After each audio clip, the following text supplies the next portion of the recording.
hello' everyone আপোনালোক সকলোকে স্বাগতম জনাইছোঁ এক্সাম এছপিৰেণ্ট ইউটিউব চেনেলটোলৈ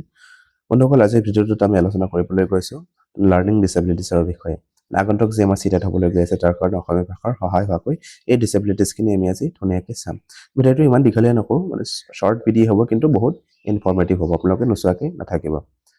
অকল এই ডিছেবিলিটিছখিনি যে আছে আমাৰ অকল ভাষাৰ ক্ষেত্ৰতে নহয় অভাৰঅল আমি যদি পেপাৰখনতে চাব যাওঁ গোটেই পেপাৰখন মিলি দুটা তিনিটা কুৱেশ্যন এনেকুৱা আহিবই যে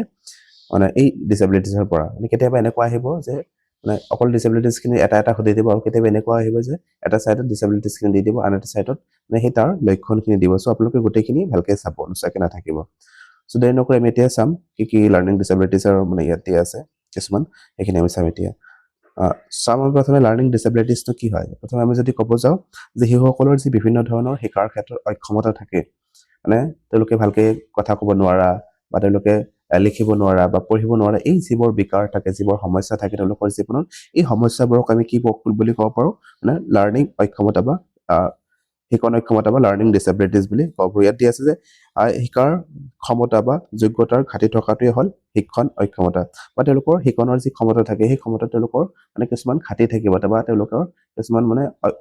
ভালকৈ ক'ব নোৱাৰিব আৰু এই যি অক্ষমতা আছে এইটো তেওঁৰ মানে কি বুলি ক'ব পাৰোঁ মানে লাৰ্ণিং ডিছেবিলিটিছ বুলি ক'ব পাৰোঁ এতিয়া আমি চাম যে ইয়াত কিছুমান মানে লাৰ্ণিং ডিছেবিলিটিছ আছে এইবোৰ বাৰে বাৰে পৰীক্ষাত আহি থাকে তাৰ ভিতৰত এটা হৈছে প্ৰথমটো দিয়া আছে মানে ডিছলেক্সিয়া মানে কি হয় যে পঢ়াৰ ক্ষেত্ৰত যি ছাত্ৰ ছাত্ৰীসকলে অসুবিধা পায় সেই অসুবিধাটোক আমি কি বুলি ক'ব পাৰোঁ ডিছলেক্সিয়া মনত ৰাখিব ডিছলেক্সিয়া আৰু ইয়াত চাব আপোনালোকে এলেক্সিয়া বুলি এটা চাউণ্ড এটা ওলাইছে ন ডিছলেক্সিয়া এলেক্সিয়া মানে এই কেতিয়াবা এনেকুৱা হয় যে এলেক্সিয়া মানেনো কি হয় মানে এইটো মনত ৰাখিব ডিছলেক্সিয়া আৰু এলেক্সিয়া দুটা একেই বস্তু হয় এই কি হয় এইটো মানে পঢ়াৰ ক্ষেত্ৰত থকা যি অক্ষমতা আছে তাক আমি ডিছলেক্সিয়া বা এলেক্সিয়া বুলি ক'ব পাৰোঁ ইয়াত চাব আপোনালোকে পঢ়াৰ ক্ষেত্ৰত কেনেকুৱা ধৰণৰ সমস্যা হ'ব পাৰে যে ছাত্ৰ ছাত্ৰীসকল কেতিয়াবা এই বিটো যে আছে বিটো পঢ়োঁতে কেতিয়াবা তেওঁলোকে ডি বুলি পৰিব আৰু কেতিয়াবা এই ছটো যে আছে বা ছটোক আমি কি বুলি পৰিব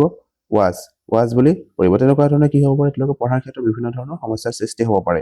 মানে তেওঁলোকে পঢ়াব মানে আখৰবোৰ ভালকৈ চিনিব নোৱাৰে তেনেকুৱা ধৰণৰ যি সমস্যা হ'ব পাৰে সেই সমস্যাক আমি কি বুলি কওঁ মানে পঢ়াৰ ক্ষেত্ৰত যে অসুবিধা আছে তাক বা ডিছলেক্সিয়া আপোনালোকে চাব তাৰে জমিন পৰ যি মুভিখন আছে তাত যদি চাইছে যে এই সৰু ল'ৰাজন যে আছিলে তেওঁৰ কি আছিলে এই মানে ডিছলেক্সিয়া তেওঁ আছিলে মানে তেওঁ ব্লেকবোৰ্ডত টিচাৰখিনি যিখিনি বস্তু লিখিছিলে পঢ়াখিনি লিখিছিলে তেওঁ ধুনীয়াকৈ পঢ়িব পৰা নাছিলে তেওঁৰ আগত চকুৰ আগত মানে সেইখিনি কি কৰি আছিলে আখৰখিনি জাম্প কৰি আছিলে তেওঁ ধৰিব পৰা নাছিলে ধুনীয়াকৈ মানে ইয়াত কি আখৰ আছে মনত ৰাখিব যে লাৰ্ণিং এইটো এটা কি হয় মানে ডিছেবিলিটিছ হয় আৰু এইটো ডিছলেক্সিয়াটো কিহৰ লগত জড়িত হয় পঢ়াৰ ক্ষেত্ৰত যে অক্ষমতা থাকে তাকে আমি ক'ব পাৰোঁ ইয়াত এতিয়া চাম নেক্সটত 2 নম্বৰত দিয়া আছে ডিছপ্ৰেক্সিয়াটো কি হয় ডিছপ্ৰেক্সিয়াটো চাব আপোনালোকে লিখনৰ ক্ষেত্ৰত যে আমাৰ সাধাৰণতে অসুবিধা হয় এই অসুবিধা আমি কি বুলি ক'ব পাৰোঁ মানে ডিছপ্ৰেক্সিয়া নহয় ডিছগ্ৰাফিয়া মানে এই ডিছগ্ৰাফিয়া বুলি আমি ক'ব পাৰিম কাত যে যেতিয়া তেওঁলোকৰ লিখনৰ ক্ষেত্ৰত বিভিন্ন ধৰণৰ সমস্যাৰ সৃষ্টি হ'ব তাকে আমি ডিছগ্ৰাফিয়া ইয়াত চাব আপোনালোকে ইয়াত গ্ৰাফ এটা দিছে ন এই গ্ৰাফ মানে কি হয় গ্ৰাফ মানে আমাৰ লিখা গ্ৰাফত আমি কি কৰোঁ সাধাৰণতে লিখি থাকোঁ ন চ' মনত ৰাখিব এনেকৈ ৰিলেট কৰিব যে গ্ৰাফ মানে লিখান চ' এই ডিছগ্ৰাফিয়া মানে লিখনৰ লগত যি জড়িত সমস্যা থাকে তাকে ক'ব পাৰোঁ যেনেকুৱা ধৰণৰ পঢ়োঁতে তেওঁ কি কৰিছে মানে বি টু ডি পৰিছে বা চ টু ৱাজ পৰিছে বা তেনেকুৱা ধৰণৰ যি বিভিন্ন ধৰণৰ সমস্যা হৈছে সেইটো তেওঁ কি থাকিব মানে এই ডিছগ্ৰাফিয়াটো তেওঁলোকৰ মানে তেনেকুৱা ধৰণৰ হ'ব যিখিনি শিশুৰ মানে ডিছলেক্সিয়া আছে তেওঁলোকৰ ডিছগ্ৰাফিয়াটো থাকি যায় তাৰ কাৰণটো হৈছে কি তেওঁলোকে পঢ়াৰ ক্ষেত্ৰত অসুবিধা পায় ন যেনেকৈ পঢ়িছে বস্তুখিনি লিখোঁতেও তেনেকুৱাকৈ লিখি গৈছে চ' এইটো মনত ৰাখিব ডিছগ্ৰাফিয়া মানে লিখনৰ সৈতে জড়িত যি সমস্যা আছে তাকে আমি ডিছগ্ৰাফিয়া বুলি কওঁ এতিয়া পিছতে আমি চাম ইয়াত দি আছে 3 নম্বৰ ডিছকেলকুলিয়েট কেনেকুৱা ধৰণৰ চাউণ্ড এটা ওলাইছে কেলকুলেটাৰ বা কেলকুলেট বুলি এটা চাউণ্ড ওলাইছে এই কেলকুলেটটো মনত ৰাখিব এইটো সাধাৰণতে আমি ক'ৰ ক্ষেত্ৰত ব্যৱহাৰ কৰোঁ কাৰ ক্ষেত্ৰত গণনা কৰাৰ ক্ষেত্ৰত ব্যৱহাৰ কৰোঁ চ' ইয়াত মনত ৰাখিব যে ডিছকেলকুলিয়েট যিটো আছে গাণিতিক গণনাৰ সৈতে জড়িত যি সমস্যা আছে বা আমাৰ কি হয় আমি যেতিয়া ভালকৈ মানে হিচাপ কৰিব নোৱাৰোঁ বা গণনা কৰিব নোৱাৰোঁ বা গণিত কৰাৰ ক্ষেত্ৰত আমাৰ বিভিন্ন সমস্যা হয় তাকে আমি ডিছকেলকুলিয়া বুলি ক'ব পাৰোঁ মনত ৰাখিব কেলকুলেট আৰু কেলকুলেট তাৰ যি চাউণ্ডটো আছে কেলকুলেট সেইটোৱে মনত ৰাখিব আপোনালোকে তাৰপিছত চাব ইয়াত 4 নম্বৰত দিয়া আছে ডিছমৰ্ফিয়া মানে কি হয় যে শাৰীৰিক ভ্ৰম থকা অৱস্থা মানে আমাৰ বিভিন্ন ধৰণৰ মানে ভ্ৰম এটা সৃষ্টি হয় মানে সাধাৰণতে চাব আপোনালোকে সৰু ল'ৰা ছোৱালীবোৰ যে থাকে যেতিয়াই তেওঁলোকে কি কৰা আৰম্ভ কৰে মানে বিভিন্ন ধৰণৰ জীৱ জন্তুবোৰ যে আছে তেওঁলোকৰ মাজত মানে চিনাকি হোৱাত যিটো কি থাকে আৰম্ভৰ যিটো পৰ্যায় থাকে তেতিয়া কি কৰে যদি কোনোবা এজন শিশুৱে কি কৰিছে এই হেণ্ডটো চাইছে বা আকৌ কি কৰিছে এই মৌৰটো চাইছে বা এই পিককটো চাইছে চোৱাৰ পিছত কোনটো হেণ্ড হয় কোনটো মৌৰ হয় এইটো তেওঁৰ মাজত কি কৰিব পৰা নাই মানে ডিফাৰেঞ্চিয়েটেড কৰিব পৰা নাই মানে কোনটো হেণ্ড বা কোনটো পিকক মানে কৰিব পৰা নাই এই যি তেওঁৰ মাজত কি হৈছে ভ্ৰম হৈছে এই ভ্ৰমটোকে আমি কি বুলি ক'ব পাৰোঁ ডিছমৰ্ফিয়া মনত ৰাখিব ডিছমৰ্ফিয়া মানে আমাৰ শাৰীৰিক গঠনৰ ফালৰ পৰা যি আমাৰ মনত মানে ভ্ৰম সৃষ্টি হয় তাকে ডিছমৰ্ফিয়া বুলি কোৱা হয় এতিয়া নেক্সটৰ ফালে নেক্সটত কি দি আছে 5 নম্বৰ দি আছে ডিছফেজিয়া ডিছফেজ ইয়াত মনত ৰাখিব ফেজ এটা সাউন্ড ওলাইছে ন আমি কি কৰোঁ সাধাৰণতে ভাষা কোৱাৰ ক্ষেত্ৰত বিভিন্ন ধৰণৰ সমস্যা ফেচ কৰোঁ নাই ফেচ কৰা আমি সাধাৰণতে কৈ থাকোঁ মানে ভাষা কোৱাৰ ক্ষেত্ৰত বা আমাৰ যি যোগাযোগ আছে আমি এজনৰ আনজনৰ আগত মনৰ কথাখিনি প্ৰকাশ কৰাৰ যি ক্ষমতা থাকে এবিলিটি থাকে ই তেতিয়া মানে যি সমস্যাৰ সৃষ্টি হয়তো কি কৰাৰ ক্ষেত্ৰত বাৰ্তালাপৰ ক্ষেত্ৰত তাকে আমি ডিছফেজিয়া বুলি ক'ব পাৰোঁ মানে ভাষাৰ সৈতে জড়িত যি বিকাৰ আছে সম্পৰ্কিত যি বিকাৰ আছে সেইটোৱে মনত ৰাখিব ডিছফেজিয়া ফেচ মানে তেওঁ মানে ফেচ কৰিব পৰা নাই ইয়াত যদি আছে মানে টেলিফোন লৈ কি কৰিছে এজন শিশুৱে কথা পাতি আছে আৰু তেওঁ কথা পাতোতে এই তেওঁৰ মনৰ ভাৱখিনি যে আছে বা ভাষাখিনি যে আছে তেওঁ ধুনীয়াকৈ ক'ব পৰা নাই তেওঁ বিভিন্ন ধৰণৰ সমস্যা হৈছে আৰু এই সমস্যাকৈ কি বুলি কোৱা হয় ডিছফেজিয়া মনত ৰাখিব তাৰপিছত 6 নম্বৰত দিয়া আছে ডিছফ্ৰেক্সিয়া ডিছফ্ৰেক্সিয়া মানে কি হয় মনত ৰাখিব প্ৰেক্সিয়া মানে পেশীৰ লগত জড়িত মানে শাৰীৰিক গঠন মানে সাধাৰণ শিশুসকলৰ যেনেকুৱা ধৰণৰ শাৰীৰিক গঠন থাকে এই ডিছফ্লেক্সিয়া থকা শিশুসকলৰ শাৰীৰিক গঠনটো অলপ বেলেগ ধৰণৰ হয় তেওঁলোকৰ মানে কি হয় হেণ্ড আই কোঅৰ্ডিনেশ্যন কৰাত অসুবিধা হয় যেনেকুৱা ধৰণৰ ইয়াত ছবিখনত দিয়া আছে ন যে শিশুটিয়ে বলটো ধৰিবলৈ চেষ্টা কৰিছে তেওঁ কিন্তু কৰিব পৰা নাই তেওঁ যোনে চাইছে একফালে তেওঁ হাতটো দিছে আনফালে এই তেওঁৰ যিটো হেণ্ড আই কোঅৰ্ডিনেশ্যন আছে এইটো তেওঁ ধুনীয়াকৈ কৰিব পৰা নাই তাকে আমি কি বুলি ক'ব পাৰোঁ ডিছফ্লেক্সিয়া বুলি ক'ব পাৰোঁ ইয়াত চাব শাৰীৰিক দক্ষতাৰ সৈতে সম্পৰ্কিত বিকাৰ মানে শাৰীৰিক যি তেওঁৰ দক্ষতা আছে তেওঁ ভালকে বলটো ধৰিব পৰা নাই তেওঁ হাত দুখন অলপ মানে বেলেগ ধৰণৰ তেওঁ চিধা কৰিব পৰা নাই এই যি তেওঁৰ বিকাৰটো আছে এই যি তেওঁৰ সমস্যা আছে এইটোকে আমি কি বুলি কওঁ ডিছফ্ৰেক্সিয়া মনত ৰাখিব ডিছফ্ৰেক্সিয়া মানে আমাৰ শৰীৰৰ লগত জড়িত সমস্যা বা আমাৰ মাংসপেশীৰ লগত জড়িত যি সমস্যা থাকে সেইটো এতিয়া নেক্সটলৈ 7 নম্বৰত কি কৈছে মানে ডিস্থিমিয়া ডিস্থিমিয়া মানে কি হয় মানে তনাৱৰ লগত জড়িত বা তীব্ৰ মানসিক চাপৰ লগত জড়িত এইটো যি আছে ডিস্থিমিয়া তাকে আমি ডিস্থিমিয়া বুলি কওঁ ইয়াত দিয়া আছে ন তীব্ৰ মানসিক চাপৰ সৈতে সম্পৰ্কিত যি সমস্যা আছে সেইটোৱে মানে কি হয় আমাৰ ডিস্থিমিয়া ইয়াত চাইছা আপোনালোকে যে এজন মানে কি কৰিছে যুৱতী পঢ়ি আছে আৰু পঢ়ি থাকিলে তেওঁ বিভিন্ন ধৰণৰ মানে কথা তেওঁ ভাবি আছে মনত আৰু ভাবি থাকি কি আছে এটা সময়ত তেওঁ মানে তীব্ৰ মানসিক চাপত ভুগিছে যেনেকুৱা ধৰণৰ আপোনালোকে এতিয়া কি কৰি আছে মানে চিটেটৰ কাৰণে প্ৰিপেৰেশ্যন চলাই আছে এই প্ৰিপেৰেশ্যন চলাই থাকোঁতে ক'ৰ পৰা পঢ়িম বা কি আহিব পাৰে এনেকুৱা ধৰণৰ যেতিয়া বিভিন্ন ধৰণৰ কথা চিন্তা কৰি থাকিব আৰু চিন্তা কৰি থাকোঁতে কি হ'ব আপোনালোকৰ মনত এটা মানসিক চাপৰ সৃষ্টি হ'ব মানে পৰীক্ষাটো আপোনালোকে যেনেকুৱা ধৰণৰ ফল পাব বিচাৰিছিলে তেনেকুৱা ধৰণৰ মানে পাব নোৱাৰিব বা বিভিন্ন ধৰণৰ মানে সমস্যাৰ সৃষ্টি হ'ব তেতিয়া চ' সেইকাৰণে আপোনালোকক কওঁ যে আপোনালোকে এই মানে টেনশ্যন লোৱাৰ কোনো দৰকাৰ নাই আপোনালোকে ধুনীয়াকৈ পঢ়া শুনা কৰি থাকক মানে বহুত ভাল নম্বৰ লৈ কি কৰিব পাৰিব আপোনালোকে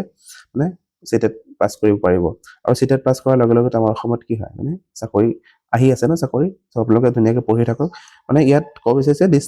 থিম মানে কি হয় তেওঁ মানসিক যি থিম তেওঁ ভাবি থকা তাৰমানে থিমেই মানে মনত ৰাখিব থিম মানে তেওঁ ভাবি থকা বিভিন্ন ধৰণৰ বস্তুৰ কথা তেওঁ মনতে চিন্তা কৰি থকা এইটোকে আমি ডিস্থিমিয়া বুলি কওঁ মানে তীব্ৰ মানসিক চাপৰ এটা সৃষ্টি হোৱা ডিস্থিমিয়া তাৰপিছত দি আছে ADHD মানে attention deficit hyper activity disorder যি থাকে মানুহৰ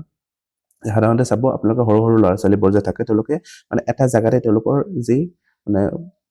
মনটো আছে বা তেওঁলোকৰ যি লক্ষ্যটো আছে সেইটো তেওঁলোকে ধৰি ৰাখিব নোৱাৰে মনোযোগটো তেওঁলোকে ধৰি ৰাখিব নোৱাৰে সেইসকলে যদিও শ্ৰেণীকোঠাত বহি থাকে মানে সাধাৰণ এটা শব্দ হ'লেও বাহিৰৰ ফালে তেওঁলোকে মানে ঘূৰি চায় চ' এইটোৱেই হৈছে কি মানে ADHD মানে attention deficit hyper activity disorder ইয়াত চাব কি কৈছে ই হৈছে এক অৱস্থা য'ত শিশুৱে কোনো এটা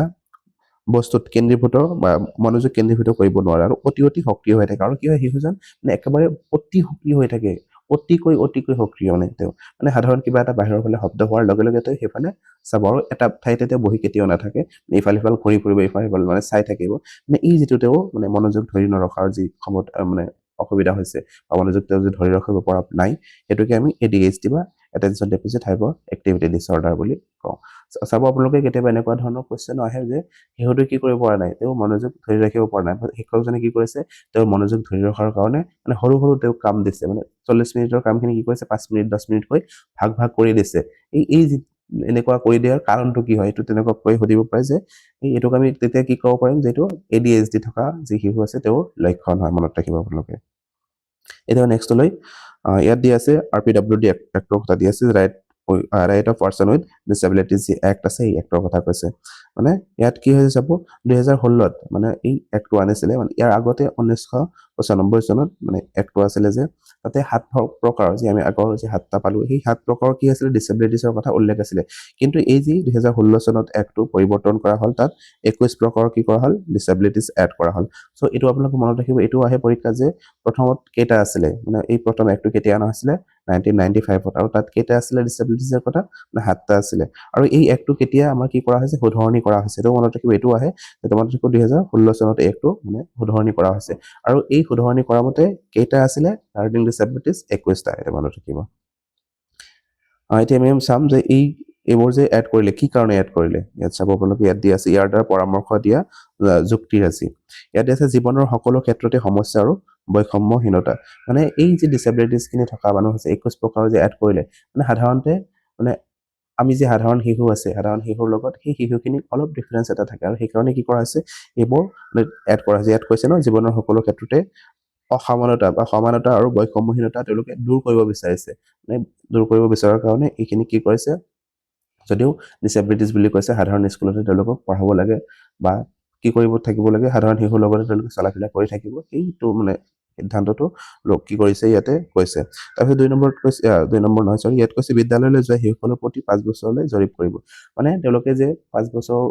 মূৰে কি কৰিব এই এক্টটো তেওঁলোকে জৰীপ কৰি থাকিব কি কিতাত মানে আমি ধৰাব পাৰো বা কি এড কৰিব পাৰো এইটো 5 বছৰ মূৰে তেওঁলোকে কি কৰি থাকিব জৰীপ কৰি থাকিব আৰু এই সকলো কিতাপ বা টিএলএমৰ যি সুবিধা তেওঁলোকে উপলব্ধ কৰিব মানে আছে না নাই সেইখিনিও চোৱা চিতা কৰে এইখিনি মানে এই লাৰ্নিং উইথ ডিসেবিলিটিছ যি এক্ট আছে সেইটোৱে তাৰপিছত চাব কি কৈছে ইয়াৰ মাজত আন কিছুমান মানে ডিসেবিলিটিছৰ কথা উল্লেখ আছে যেনেকুৱা ধৰণৰ ইয়াত দি আছে স্বাধীনতা বা আত্মকেন্দ্ৰিত বা অটিজিম যাক কোৱা হয় এই অটিজিমটো আপোনালোকে মনত ৰাখিব এইটোৱে মানে মনত থাকে বেছিকে আৰু অসমীয়া শব্দবোৰ চেঞ্জ হৈ থাকে ন বাৰে মানে কিবা কিবি দি থাকে সো অটিজিমটো মনত ৰাখিব অটিজিম মানে কি হয় তেওঁলোকে ৰিপিটেটিভ ব্যৱহাৰ মানে এটা ব্যৱহাৰে কি কৰিছে বাৰে কৰিছে এটা কাৰ্যকে বাৰে কৰিছে এই যিটো ব্যৱহাৰ আছে এইটোৱে কি হয় অটিজিম হয় মানে ইয়াত কৈছে ন দহৰাব ৰিপিটেটিভ আৰু বাৰে কৰা আচৰণ ব্যৱহাৰ বিহেৰিজমক কি বুলি কোৱা হয় অটিজিম বুলি কোৱা হয় মানে কি কৰিছে তেওঁ এটা আচৰণকে ঘূৰি কৰি আছে আৰু এটা সমস্যা হয় তেওঁলোকৰ ক্ষেত্ৰত তেওঁলোকে সাধাৰণতে সমাজৰ বাকী মানুহবোৰৰ ক্ষেত্ৰত মিলামিছাৰ ক্ষেত্ৰত তেওঁলোকে অসুবিধা পায় আৰু এটোক আমি কি বুলি ক'ব পাৰো অটিজিম বা স্বাধীনতা বুলি কোৱা হয় ইয়াত চাব দিয়াই আছে দি দিছো মই যে এই দিব্যাংগ সামাজিক সংযোগ বা সোশ্যাল কমিউনিকেশনত প্ৰত্যাহ্বানৰ কাৰণ হয় মানে এই তেনেকুৱা ধৰণৰ যি ডিসেবিলিটিছ আছে এই ডিসেবিলিটিছৰ কাৰণে কি অটিজিমৰ কাৰণে কি সাধাৰণতে সমাজৰ আন মানুহবোৰৰ ক্ষেত্ৰত তেওঁলোকে মিলামিছা কৰাৰ ক্ষেত্ৰত কমিউনিকেশ্যন কৰাৰ ক্ষেত্ৰত তেওঁলোকে অসুবিধা হয় তেওঁলোকে নিজৰ মাজতে মানে থাকি ভাল পায় বা নিজৰ লগতে কথা পাতে তেওঁলোকে এনেকুৱা ধৰণৰ এই এটা কথা তেওঁলোকে বাৰে ৰিপিট কৰি থাকিব লক্ষণ মনত ৰাখিব আপোনালোকে তাৰপিছত দি আছে গামক বা গতিমান অক্ষমতা বা লোকোমোটৰ ডিসেবিলিটিছ কি হয় এটা শাৰীৰিক অক্ষমতা হয় দিয়ে চাব এই অক্ষমতা শাৰীৰিক অক্ষমতা বা মাংসপেশী মাস্কুলাৰ সঠিকভাৱে সঞ্চালন নোহোৱাৰ সৈতে সম্পৰ্কিত হয় মানে তেওঁলোকৰ যি মাংসপেশীখিনি আছে সেই মাংসখিনি বা শাৰীৰিক গঠনখিনি ধুনীয়াকৈ হোৱা নাই মানে তেওঁলোকৰ অলপ মানে তাত সমস্যা আছে যেনেকুৱা ধৰণৰ সেই সমস্যাবোৰৰ কাৰণে কি কৰিব নোৱাৰিব তেওঁলোকে দৌৰা-দৌৰি কৰিব নোৱাৰিব বা জাম্প কৰিব নোৱাৰিব বা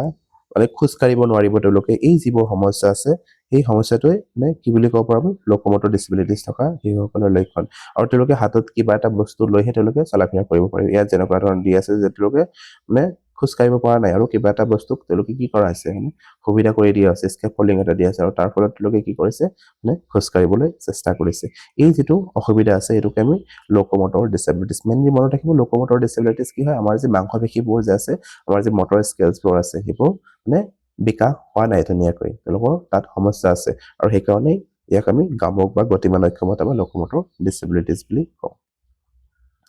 সো আজিৰ ভিডিওটোত ইমানখিনি আছিলে যদি ভিডিওটো ভাল পায় লাইক আৰু শ্বেয়াৰ কৰিবলৈ নাপাহৰিব আৰু এতিয়াও যদি আমাৰ চেনেলটো সাবস্ক্ৰাইব কৰা নাই সাবস্ক্ৰাইব কৰি কাষতে থকা বেল আইকনটো দবাই ৰাখিব ভিডিওটো শেষলৈ চোৱাৰ বাবে ধন্যবাদ